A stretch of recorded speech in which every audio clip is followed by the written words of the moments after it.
lang, ganyan. Kasi Christian, di ba, parang for the past months, we saw your interviews related to Jenica, ganyan, ganyan. And parang clearly naman doon sa interviews nyo na friends kayo talaga, ganyan. But then, at wala kayo doon sa stage na yung in a relationship level.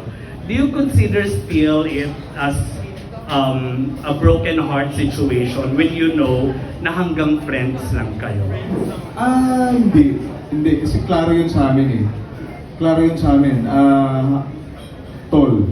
Hanggang magkaibigan. Hindi pwedeng sirain, hindi pwedeng magpaston. Yun. Hanggang doon. So hindi yun broken heart moment for you? No.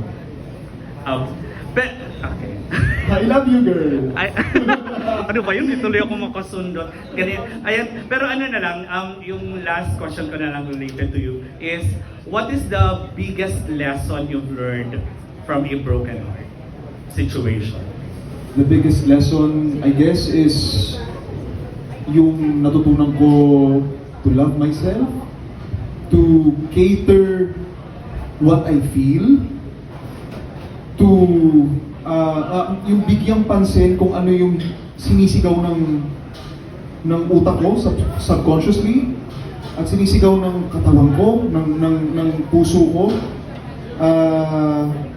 Ayun, kasi kagaya nung sabi ko kanina, ako kasi yung tipo ng tao kapag nandun ako sa isang relasyon, dati, hindi na ngayon, dati,